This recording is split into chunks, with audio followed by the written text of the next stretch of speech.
Buenos días, vamos a dar comienzo a la tercera charla de esta serie que hemos preparado acerca de alimentación en diferentes estadios de enfermedad. En este caso vamos a hablar de la alimentación y del trasplante renal. Nada más para poner en contexto, el trasplante es la opción que mejora más la supervivencia y la calidad de vida de los pacientes. Y en parte ocurre esto porque se mejora el estado nutricional de los mismos. Como anécdota, contaros que el primer trasplante se realizó en 1954, fue de un hermano gemelo a otro, ¿vale? No fue muy duradero, pero tenemos que tener en cuenta que no había ningún tratamiento inmunosupresor. No fue hasta los años 60 cuando aparecieron estos fármacos, la azatioprina y los corticosteroides, ¿vale? Y se conseguía, pues bueno, alargar la vida de los pacientes menos de un año, pero se veía que era el camino a seguir. Ya en los 80, cuando aparece la ciclosporina, se mejora la manera en que se eligen los receptores y hay una mejora en las técnicas quirúrgicas cuando realmente se dice que empiezan a ser exitosos los tratamientos de trasplante renal. Siempre vais a oír que la alimentación en el trasplante pues, es más a medio largo plazo, pero realmente incluso antes de la intervención es importante la alimentación, ¿vale? Se ha visto en estudios que más masa muscular aumenta la supervivencia en los receptores renales, reduce el riesgo de rechazo e infecciones, ¿vale? Se ha visto también que la obesidad sarcopénica, que es un tipo de obesidad bastante frecuente, en la que paradójicamente, pese a haber un exceso de peso, hay un estado de malnutrición, porque la masa muscular no es suficiente. En estos casos también la mortalidad y el fallo del injerto son mayores que en pacientes que no presentan esta condición. Se ha visto que un programa de pérdida de peso adecuado, siempre acompañado de ejercicio físico para preservar esa masa muscular, aumenta el éxito. Entonces, si supiésemos en qué fecha nos van a trasplantar, que esto nada más puede ocurrir cuando el donante es vivo, se recomienda aumentar las kilocalorías y las proteínas, ¿vale? Un mes antes, para prevenir todas las alteraciones que van a venir derivadas de la operación y del tratamiento farmacológico, ¿vale? Para, por tanto, evitar la desnutrición, que haya peor cicatrización y más riesgo de infecciones. Ahora veréis a qué se debe el que haya más demanda, ¿no? de proteínas y de energía. Una vez operados, se distinguen dos fases de terapia nutricional, la que es inmediata, las primeras 4 o 6 semanas. En este caso es diferente porque va a haber un catabolismo de proteínas aumentado, es decir, va a haber mucha destrucción de proteínas, porque el cuerpo va a intentar reparar los tejidos dañados después de una intervención quirúrgica. Cuando nos rompemos una pierna, si nos quemamos, va a haber unas demandas de proteína por parte del organismo muy elevadas, ¿vale? Porque va a intentar regenerar los tejidos dañados. Además, la terapia que se da inicialmente con inmunosupresores es bastante potente y estos fármacos también hacen que haya una destrucción de proteínas mayor y una demanda de kilocalorías mayor. El objetivo va a ser mantener nuestras reservas de proteínas, que la cicatrización de las heridas sea óptima, prevenir infecciones, prevenir también complicaciones electrolíticas, es decir, la función renal pasa de no haber a haber de golpe bastante. Entonces, bueno, puede haber temas con los minerales, con los líquidos. Prevenir la resistencia a la insulina, que ahora lo veremos un poquito más adelante también, pero estos mismos fármacos producen una resistencia a la insulina, es decir, el enfoque de la dieta ha de ser no solo suplir las necesidades que necesitamos de proteínas, sino también y de calorías, reducir los hidratos de carbono de la dieta para no promover aún más la resistencia a la insulina producida por los fármacos. A partir de las 4 o 6 semanas después del trasplante, la situación se empieza a normalizar, el tejido está más cicatrizado, la pauta de inmunosupresores va bajando. Entonces, las recomendaciones son un poco diferentes, ¿vale? A medio y largo plazo. Los objetivos aquí van a ser lograr y mantener un buen estado nutricional en general. Si hay obesidad o sobrepeso, corregirlo, ¿vale? Lo mismo con la dislipemia, que son las alteraciones de lípidos, colesterol, triglicéridos, ¿vale? HDL bajo. Manejo de la diabetes si la hubiese.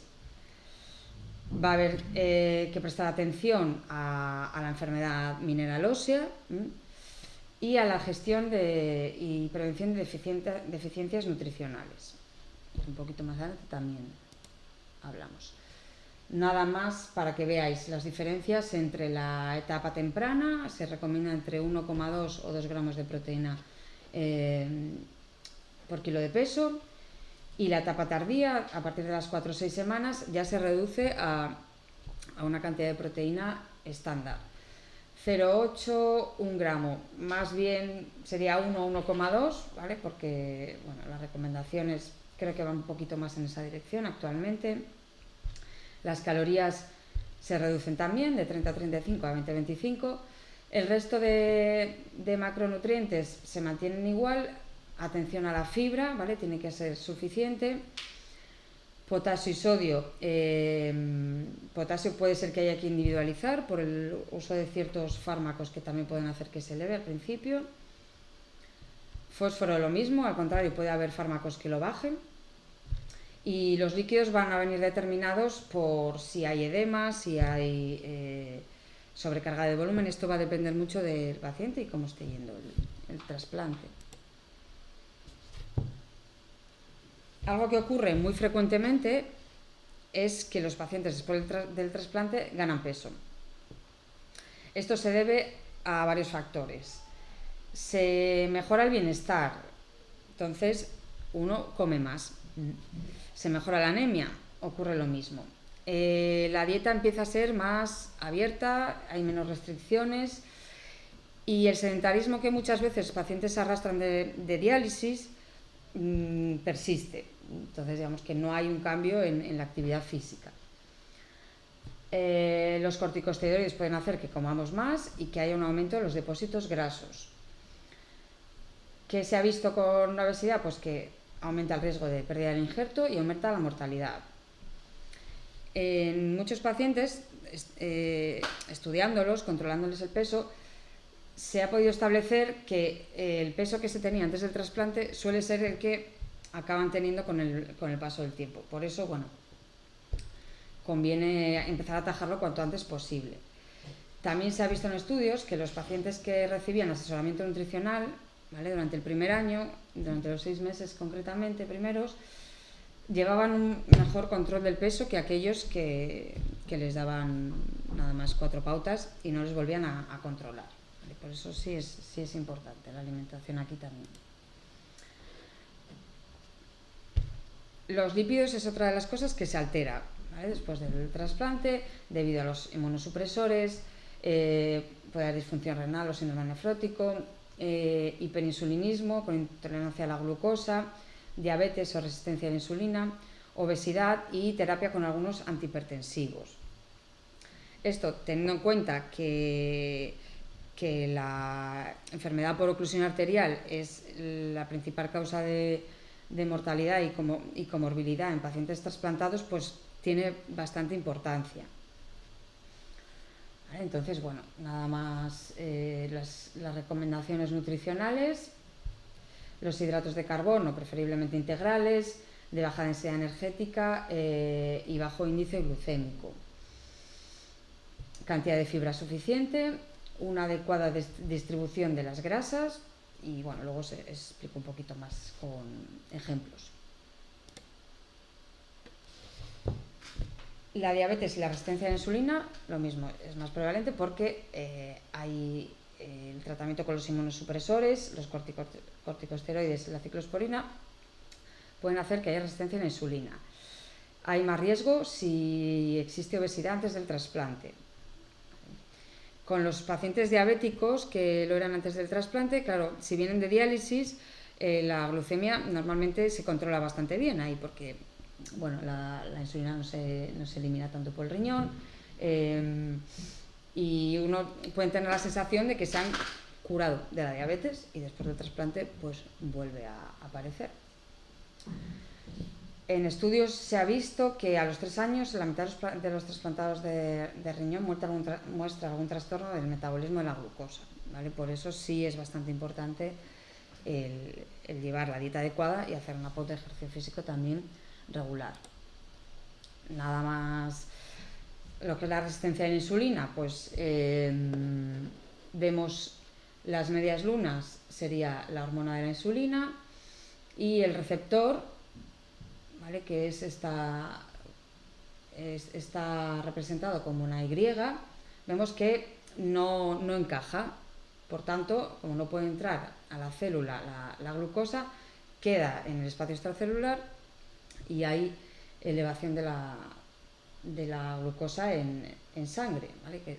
Con los daños que supone eso a los tejidos. Esto ya digo, es muy común en trasplantados. Los fármacos también juegan un papel importante, o sea, no nos vamos a meter en todos, pero eso, hiperglucemia, hiperlipidemia, puede haber anemia, puede haber aumento de peso, hipertensión, con el FELCEP es frecuente la diarrea y los trastornos nutricionales que pueden ocurrir por ella. Bueno, nada más los efectos secundarios que pueden tener los fármacos y qué podríamos hacer a nivel nutricional para minimizar estos daños. En otro caso en el que podemos adaptar la dieta es cuando hay rechazo.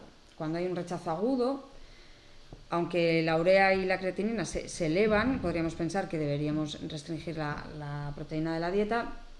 Vemos que no, que si hay poca proteína el catabolismo todavía va a aumentar más, ¿vale? Por tanto, deberíamos de pensar en unas cantidades de proteína y calorías aproximadas, parecidas a las de la fase post-trasplante inmediato. Si el rechazo, por el contrario, es crónico, sí se puede no restringir, pero moderar el consumo de proteína, ¿vale? Siempre asegurando que el estado nutricional vaya a permanecer intacto, y habría que tener un buen control de lípidos porque puede haber rechazo vascular también y los lípidos van a afectar siempre a ese nivel. En cuanto a los huesos, pues osteoporosis y osteopenia son complicaciones frecuentes, existe más riesgo de fractura, más con los pacientes de edad avanzada, más si hay deficiencia de calcio y vitamina D en la dieta, si no hay actividad física también y si el peso es elevado, ¿vale? Se recomendarían unos 1000-1500 miligramos al día de calcio y 400-800 unidades internacionales de vitamina D en forma de suplemento, porque es difícil llegar con la alimentación y por el riesgo de cáncer de piel en pacientes trasplantados, pues sintetizarla a través de la exposición solar es también muy difícil. Alimentos con vitamina D. O sea, esto es un tema que está estudiándose, que no se entiende muy bien porque hay en países como España, con unas luces de sol al año muy importantes, hay una deficiencia muy alta de vitamina D, ¿no? Entonces hay que ver si realmente los parámetros que se están trabajando son los adecuados o qué otras condiciones pueden estar haciendo que no sinteticemos suficiente vitamina D. Lo vamos a encontrar en alimentos de origen animal y grasos, que también, claro, siempre a los pacientes se les dice quita la grasa de la alimentación y es ahí donde está la vitamina D. Puede ser que por ese lado también no estemos ayudando a tener unos buenos depósitos. La leche, por ejemplo, pues la leche entera, pocos pacientes la van a consumir o la están consumiendo y es una fuente importante también porque es un alimento que se toma a diario y en cantidades más altas, por ejemplo, que el hígado. ¿Vale? Pescados azules, lácteos, bueno, sobre todo en esos dos grupos de alimentos es donde más lo vamos a encontrar. El potasio y magnesio, sobre todo en el postrasplante inmediato, por el uso de ciclosporina, puede estar elevado. ¿Vale? El magnesio, sin embargo, puede estar bajo. ¿Vale? Se ha visto que pacientes que tienen bajas cifras de magnesio antes del trasplante tienen más riesgo de trastornos glucémicos después del mismo. El magnesio también va a disminuir por resistencia a la insulina, acidosis metabólica, diarrea, diuréticos, baja ingesta de magnesio, también porque está presente sobre todo en alimentos de origen vegetal, legumbres, frutos secos, verduras, que están restringidas normalmente en pacientes en diálisis. Entonces ya las cifras que van a presentar van a ser bajitas. Los inhibidores de la bomba de protones, el omeprazol y derivados, también hacen que la absorción de magnesio se inhiba y hay gente que está con estos tratamientos de manera crónica, muchos años. Entonces, habría que monitorizar y, si es caso, suplementar. Esta es la misma diapositiva que he puesto para alimentación en hemodiálisis y alimentación en ERCA. Es decir, el sodio sigue siendo muy importante incluso después del trasplante. ¿Vale? Para que tengáis una referencia, son eso, 2-4 gramos al día, y saber que una cucharada de sal va a contener unos 2.500 miligramos de sodio. Si hubiese hipertensión o retención de líquidos, habría que disminuir aún más.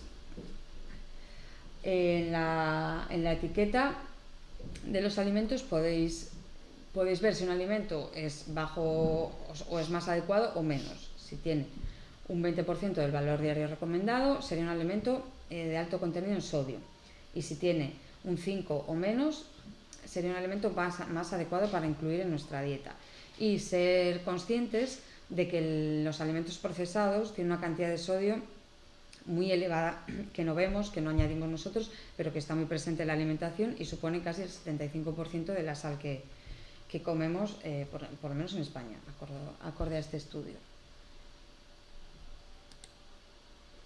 Entonces, ¿qué comemos tras el trasplante? Ya cuando vamos en la fase tardía, ¿no? Los estudios que se han hecho son principalmente con este tipo de dieta DAS, que es una dieta desarrollada en Estados Unidos para prevenir la hipertensión, prevenir y manejar la hipertensión. Se basa en cereales integrales, frutas y verduras, grasas saludables, proteínas magras, o si son grasas que vengan de pescados azules, lácteos, frutos secos y semillas. Esto es, ya digo, más evidencia hay. A nosotros es un patrón que nos suena porque se parece mucho a la dieta mediterránea.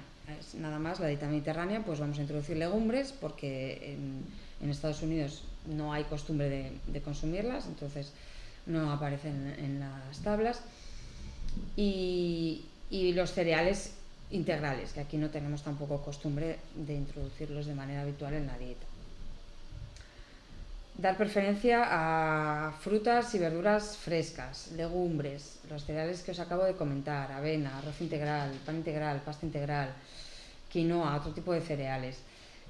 Los lácteos vamos a hacerlos, bueno, pues eso, bajos en grasa. La leche a mí me gusta más semidesnatada, por mantener un poco la parte de vitaminas liposolubles. Y lo que ocurre también con la grasa de los lácteos es que sacian más, entonces muchas veces, pues bueno, estamos por un lado metiendo, pero por otro lado estamos evitando otras ingestas a lo largo del día. Yogures, quesos, proteínas magras, pollo sin piel, pavo, pescados, también las proteínas vegetales, el tofu, estarían indicados. Frutos secos y semillas de chía, de girasol, de lino, también un aporte de fibra soluble interesante. Aceite de oliva virgen extra, pescado azul, aguacate, semillas de nuevo como fuentes de grasa saludable. Bueno, aquí sería más bien qué no comer tras el trasplante renal. Los alimentos ultraprocesados, que lo oímos mucho, bueno, están bastante en boca de la gente, pero ¿qué son, no? ¿O qué no son?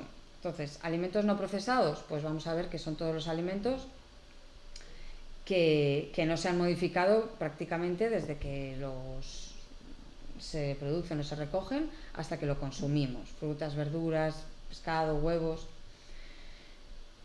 Hay alimentos que están procesados, pero procesados de una manera más sencilla.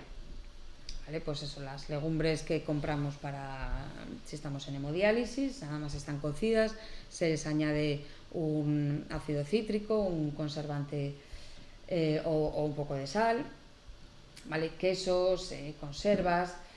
Los embutidos aparecen ahí, pero realmente hay pocos embutidos que no sean ultraprocesados. Tendríamos que irnos casi a León, a un pueblo, a consumir embutidos que no tengan añadidos almidones, conservantes, ¿vale? Entonces yo estos los metería en el grupo de ultraprocesados. Hay procesados como harinas, aceites refinados, mantequilla, sería parecido a los alimentos procesados, nada más estos son ingredientes. Y los famosos ultraprocesados, que mucha gente dice, no, yo es que no como ultraprocesados, pero si miramos bien en la foto, pues vemos que hay galletas, vemos que hay pan de supermercado, vemos que hay pan de molde, salchichas, yogures con sabores, aunque en la etiqueta nos esté poniendo que es 00 y que es ideal para nuestra salud. Entonces, hay que asegurarse de que no estamos comiendo esto en nuestra alimentación. Están las margarinas, porque si comemos galletas todos los días, realmente estamos comiendo ultraprocesados todos los días y estamos muy preocupados de no comer eso, la grasa de los lácteos, pero nos estamos metiendo eso que tiene grasas añadidas que son además procesadas, aceites vegetales que se sabe que promueven la inflamación, que promueven el colesterol, por supuesto no nos van a ayudar con nuestros niveles de azúcar. Entonces, bueno, nada más para que seáis conscientes de lo que es un alimento ultraprocesado y lo que no. Y que si analizamos nuestra dieta, es posible que alguno de estos alimentos esté presente, alguno o varios. Otra cosa es que tú digas, bueno, pues un día me como un Kit Kat porque me apetece o voy a ir a casa de mi suegra y ella compra estas salchichas y no me voy a poner ahí. Lógico y normal, hay que intentar que la dieta se adapte a nuestra vida, ¿no? Pero en el grueso de lo que hacemos en casa, ser precavidos con este tipo de productos.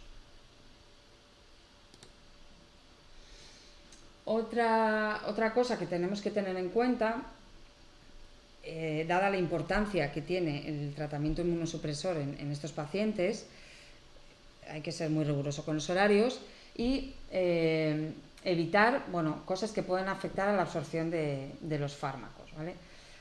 Seguro que lo sabéis, el pomelo está totalmente contraindicado en pacientes que están tomando inmunosupresores. Otras frutas, sobre todo en zumos, las frutas se ha visto que en cantidades grandes pueden tener interacciones con muchos fármacos, con inmunosupresores, no todas, pero la carambola, que os hablé de ella el otro día, que es esta que tiene forma de estrella, zumo de granada que podemos comprar, que igual nos han dicho que es muy bueno que es muy bueno realmente, pero para vosotros no. Las semillas de lino y de chía de las que hablaba antes y el plantago, que se conoce como psyllium, al ser fibras solubles, si se encuentra con el fármaco a nivel digestivo, van a hacer que no se absorba el fármaco adecuadamente. Entonces se pueden tomar, pero siempre alejadas de la medicación. Si tomas desayuno y cena, pues intentar comer este tipo de fibras al mediodía. El plántago, que también te lo pueden recomendar para el estreñimiento, el famoso plantaben, por ejemplo, es una cantidad muy muy alta de fibra y no conviene tomarlo junto con los inmunosupresores. Luego, suplementos de fitoterapia, de plantas medicinales, hay muchos que interaccionan y muchos que no sabemos si interaccionan o no. Entonces lo más prudente es, a no ser que sea algo que tenemos un interés muy, muy especial en tomar, y en ese caso habría que consultar con el nefrólogo. La recomendación es no tomar nada de esto, ¿vale? Porque es muy común que te digan, esto me ha ido muy bien, ¿no? Y pregunta y tal.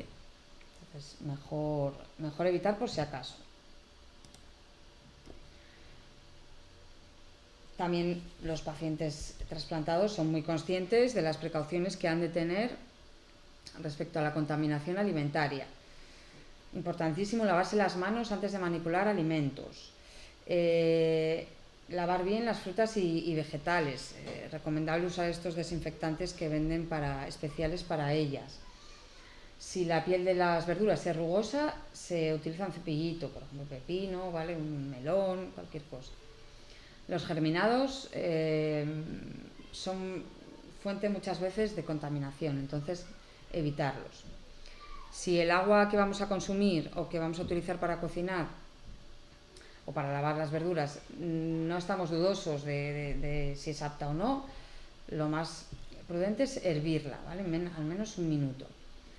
Evitar contaminación cruzada, pues no poner en la misma bandeja un trozo de pescado y un tomate, que son cosas de sentido común, pero en este caso tienen todavía más importancia.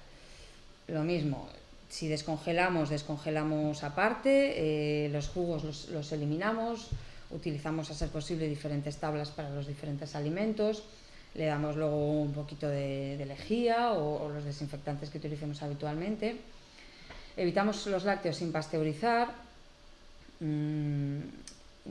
evitamos el kéfir también, ¿vale? Aunque esté pasteurizado. Bueno, está pasteurizado, no va a tener ahí, pero por si acaso se evita. Los zumos o sidra de manzana, que es y el vinagre de sidra de manzana también, que tiene la madre, que se llama. Vamos a asegurar que nuestro refrigerador esté a una temperatura adecuada, ¿vale? Idealmente 4 grados, depende de la cantidad que tengamos de comida dentro, pues puede subir o bajar, pero lo podemos ajustar. Y también vamos a mantener una buena higiene oral. Por el efecto también de los inmunosupresores, hay más propensión a infecciones por cándida, a infecciones de la boca en general, ¿vale? Gingivitis, etc.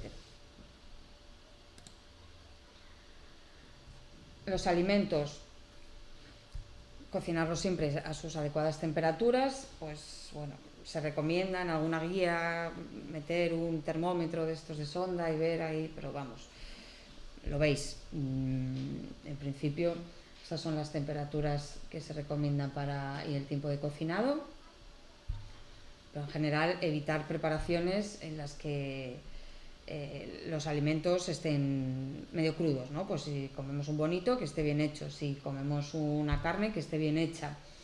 Las tortillas que se ofrecen en la hostelería, pues muchas veces están un poco cuajadas, entonces bueno, yo evitaría comer ese tipo de alimentos fuera de casa y que no estén bien hechos. Por último, hablaros, y no por ello menos importante, en esto insisto mucho, la importancia del ejercicio físico. Es realmente cuando ves a gente que es meticulosa con eso y cuando ves a gente que realmente es sedentaria, en unas condiciones parecidas la diferencia es muy, muy, muy notoria en cuanto a calidad de vida, a movilidad, a funcionalidad, ¿vale? Entonces, el ejercicio físico mejora la salud cardiovascular, el ejercicio aeróbico, también el anaeróbico, el de resistencia, pero o sea, todo lo que sea andar, nadar, correr, andar en bicicleta, ¿vale? Va a mejorar la circulación y reducir el riesgo de enfermedades cardiovasculares.